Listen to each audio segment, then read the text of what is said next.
Bring in our headliner, House Minority Whip Steve Scalise out of Louisiana. Sir, welcome back to our show. Good to have you here. Good morning. Good morning. Good to be back with you. Here is the quote from Ocasio-Cortez on Nancy Pelosi in the Washington Post. The third and fourth time she insulted me, it was like, this is unnecessary, but I'm not going to pick a fight over it, whatever. I'll be the punching bag if that's what they want me to be. And you heard earlier the reference to women of color. Where is this? Where's it going?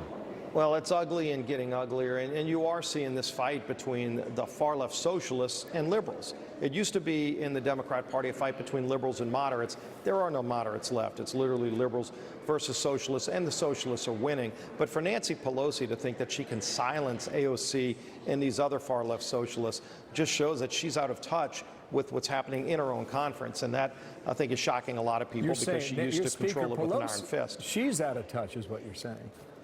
Yeah, I think she's completely misreading just how much of a grip these far-left socialists have on her conference. Look, AOC is threatening some of the liberals that she's going to run somebody in their primary if they don't vote for mainstream policies. I mean, a lot of them ran saying they were going to be pro-life, pro-gun, and anti-Pelosi, and they're all voting to allow a baby to be murdered after it's born alive. They're voting to cut taxes, to raise taxes. They're voting to take away your gun rights, and they're voting down the line with Nancy Pelosi, and yet that's not enough for AOC and the socialists. And so they're having this internal struggle. It's starting to play out publicly, but it just shows you, they ran and Pelosi took the gavel, trying to think that she could appeal to Middle America, and Middle America is looking at this going, wait a minute, we are not a socialist nation. We're still a center-right nation. Nancy Pelosi, like it or not, I mean, this is the new blood that's coming into Congress, and she needs to get used to it, quite frankly. Social media, it doesn't seem she's very impressed by, but a lot of these younger congressmen and women do like to go to Twitter, and she said, they need to stay off of Twitter and get off of social media. When our own president, that's how, he likes to communicate with the country. And then instead of Twitter, in fact, Alexandria Cortez, she went on the Washington Post and had this interview. I want to play a clip of that. Okay, we do not have that, but we do have a quote from it, so then let's put that on the screen, okay? The third and fourth time she insulted me, it was like, this is unnecessary, but I'm not going to pick a fight over it. Whatever, I'll be the punching bag if that's what they want me to be. Is she making the story too much about herself, would you say? Well, it's always been about her and this idea that she's going to promote socialism, but to her earlier interview that y'all played, for her to say that this work is hard, they're keeping her busy. Being a member of Congress, there is a lot of hard work to do. There are a lot of meetings, committee meetings, hearings.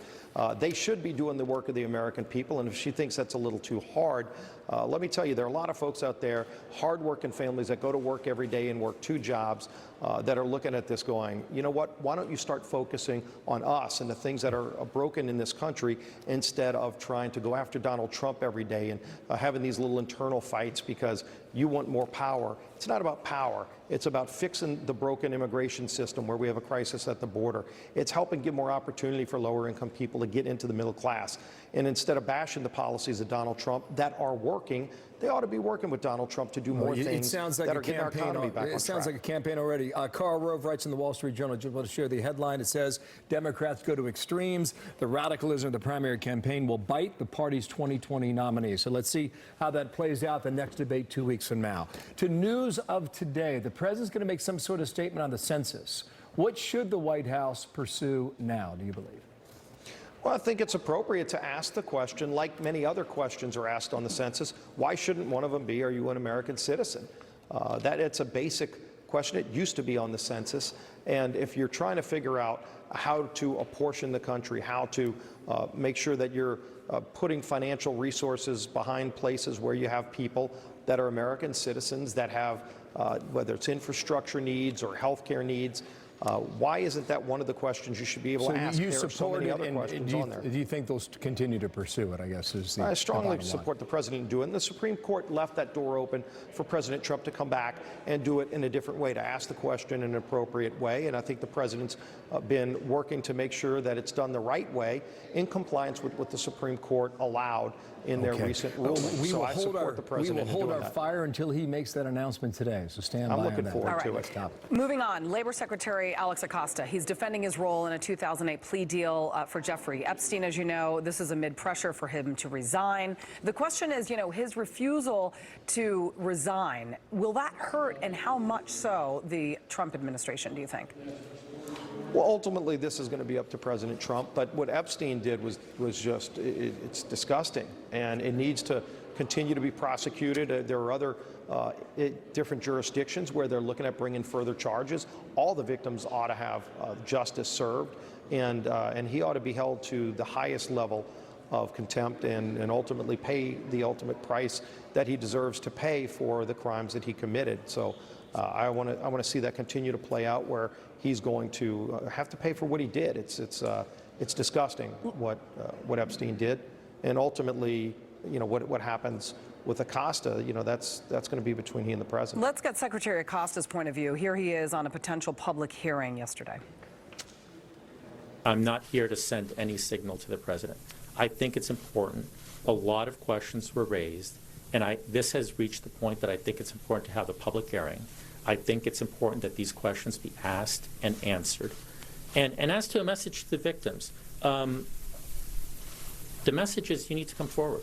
Some are doing just that. In fact, we heard from one yesterday on the Today Show on NBC.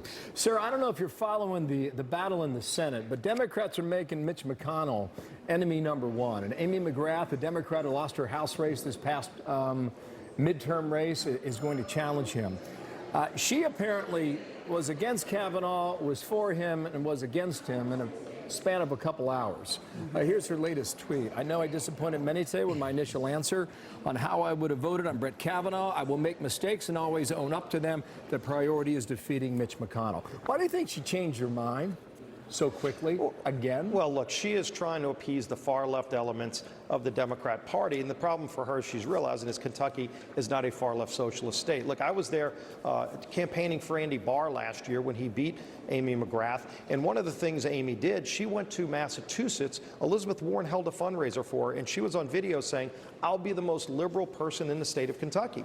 Well, I hope everybody in Kentucky sees that, because they don't want the most liberal person in their state representing them in the United States Senate, when Mitch McConnell has been doing such a great job of getting President Trump's Supreme Court nominees confirmed, and all the other judges that are on the bench. He helped usher through the tax cut bill that are creating opportunities not just for people in Kentucky, in my home state of Louisiana, all across the country, because of what we were able to do. So I think, look, let her keep running to the left and flip-flopping on positions.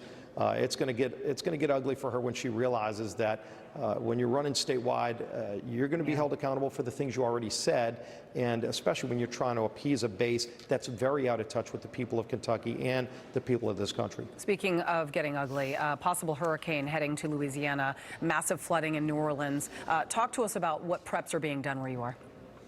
Well, a lot of preparations are being made. I spoke to the mayor of New Orleans yesterday, the governor as well, the head of the Corps of Engineers, about the levees, the structural integrity, especially when you look at the height of the Mississippi River. Right now, it's some of the highest levels it's been. It's a real concern that we're watching. I spoke to the president this morning, in fact, about this.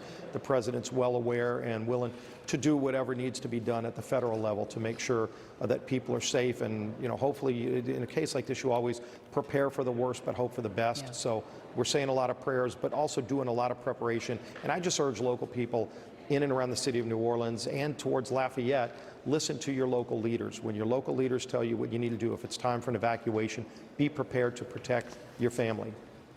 Thank you, sir. We appreciate you coming back today. Steve Scalise, Always great to be running with you.